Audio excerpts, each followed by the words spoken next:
Hey, hi again, folks, and it's a pleasure to be back. It's been a couple of days since I've last had a video. I know. I am doing my best to, or I will do my best from here on out I am going to do my best from here on out to offer you more content, more videos, more stuff, questions, all that type of stuff. I'm still thinking about the match commentary, but it was a good experiment. It was good to do a couple of instances during Copa America, but maybe I'll start bringing it back around and seeing what matches I could do while I'm on here, and would be great. Would be great to try it out and see where it ends up leading me. Um, Many have asked me about Jhon Duran, about Jhon Jader Durán, and what he's been able to emerge as one of these revelations of the Premier League this year, revelation of the Champions League too as well, and not surprised. Not surprised. The way he got to the Premier League, I was a bit surprised, but I'm happy that he ended up getting to that destination because just like there is a Jhon Jader Durán, there have also been, well, there was a Miguel Almiron at one point, but there have been many that have kind of gotten stuck and not being able to find their way. The Adam Velasco's, the Thiago Almadas who wanted to go to Europe.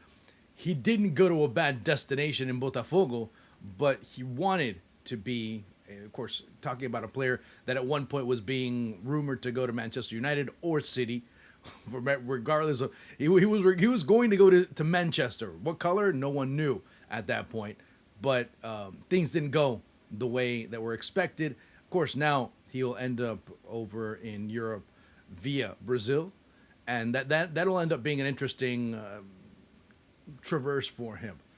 But let's talk about him, about Jhon Duran and the qualities that he's shown.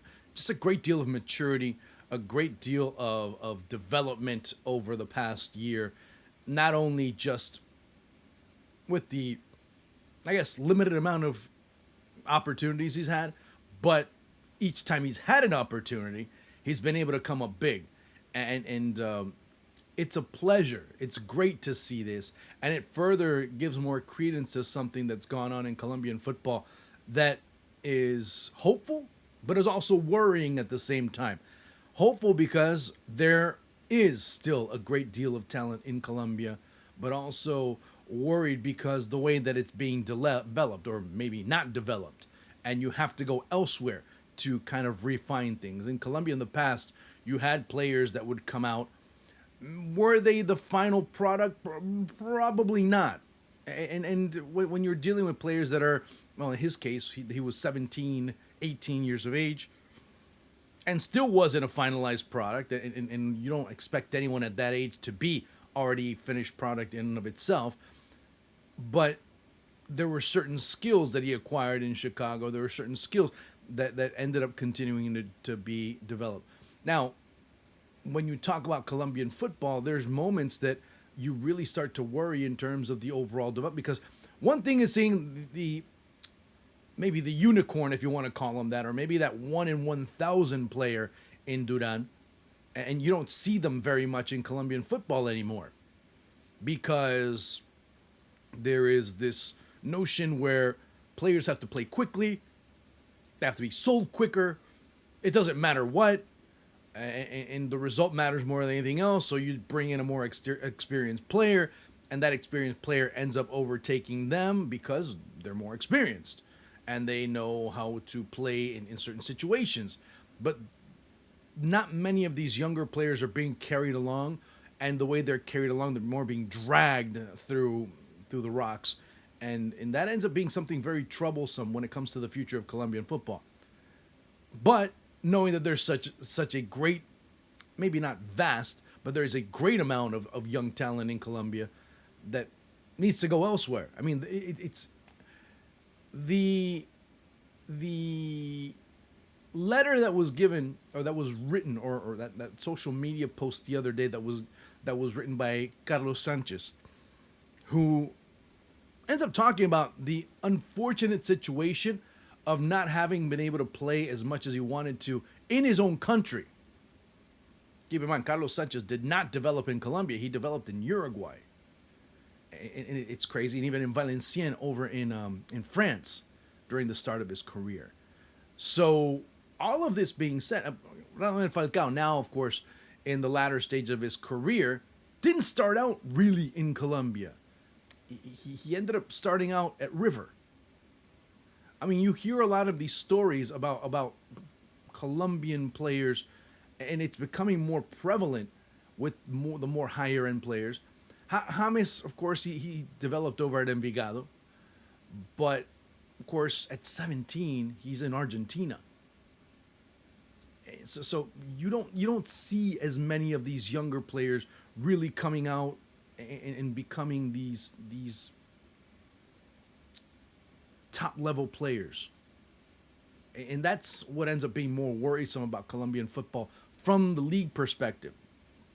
I get a lot of criticism at times from certain people because I go and tell them, look, right, especially after each Colombian national team call up, because then they get angry. Oh, so and so should have been called up. So and so should have been called up. This and that.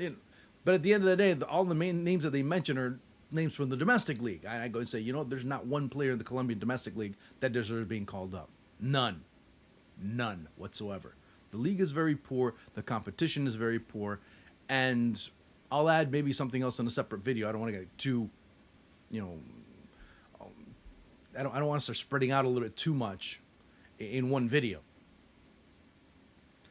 But there's a big problem in terms of development in Colombian football. There are clubs, many clubs, most clubs, that need to start worrying more about developing young talent as a means to continue to maintain a line of play, a DNA, if you want to call it, which has kind of been a little bit more in vogue. Thank you, commentator. And it ends up being one of those situations where you truly need to start analyzing a bit more what is there to offer in Colombian football for young players to remain. That ends up being the key right there. Not much. And at the same time, the leagues that are waiting with their arms wide open, Argentina, Brazil to a certain extent, because keep in mind, players, Richard Rios is probably one of the greatest examples. Richard Rios didn't even play football. Richard Rios was playing futsal. And he ends up going to Brazil and making it with Palmeiras, and now who knows what's going to happen in terms of his future. So all of this being said, it's worrisome, but also there's a sense of hope. And I hope that, because you have a lot of, and this of course leads up to my or one of the purposes of this channel. You have a lot of RGs abroad, which a lot of these RGs abroad, Brazilians abroad, types of channels and content make it sound like Brazil, Argentina, and everything else. Everything's rosy. Everything's perfect because obviously they export some of the best players in the world. And the national team is doing well, or maybe not so well in the case of Brazil. But they give you a very rosy outlook about everything without giving you the perspective of the domestic league. Well, someone has to start talking about Colombia as well, because you have Jhon Jader Durán. You also have Jefferson Lerma. You also have Daniel Munoz. You also have a lot of these players, Johan Mujica. You have a lot of these players that are beginning, or not beginning, some have been shining for a bit, but you see these new generation of players, this batch of players really becoming interesting in terms of all of that. Now, I can only give you one example to kind of elaborate what I was saying about Durán, how talented or how much talent there is in Colombia. Everything that he's doing, he's 20 years old, he's tearing it up for Villa, he's Villa's super sub, he's been scoring goals at a pace of something like a goal every 48 minutes. He's still Colombia's third forward. You can agree with it or not. You can agree with Nestor Lorenzo or not. John Córdoba is the starter. Santos Borré is the backup. He's the second forward. Durán is the third. And of course, Miguel Angel Borja is the fourth. So it's scary to think that it continues, because if you remember, and I recall doing this exercise back in the 2014 World Cup, 2018 World Cup, and you started saying, okay, so of course, starting out with Falcao, even though he was injured a lot, he was a lot of times, and when he was at his best form, not only the number one in Colombia, probably the number one in the world. He and, well, no, could I say Luis Suarez? Maybe. But, it was kind of like Falcao and then Luis Suarez took over. It was that kind of thing. But Falcao was the number one.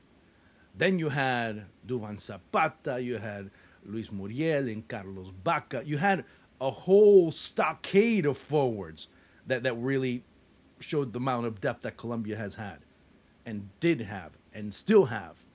And that tells you a lot about Colombia. And is it knocking Durán? No, absolutely not. Based on form alone, you could probably say he could be the starter. Now, based on the necessities that you have, he could jump in as a number one. Why not? Nobody can say a thing about it. As a matter of fact, it might be criticized in Colombia if Durán right now, because we all are prisoners of the moment, that Durán ends up not getting a start. But he'll be at least the second starter since Borré is going to be out during World Cup qualifiers because he suffered an injury. So he'll have a chance. He'll have a very good chance. So we shall see. Especially playing in Bolivia, you're going to need as many lungs with oxygen as possible. That's basically the only way you can put it. So all that being said, Durán's going to get his chance, and he's going to get his chances. Now, should you expect him to succeed right away? It'd be great. But if he doesn't, well, don't start knocking him off, because that's one big problem that Colombian fans have and Colombian media have, that as soon as they fail once, well,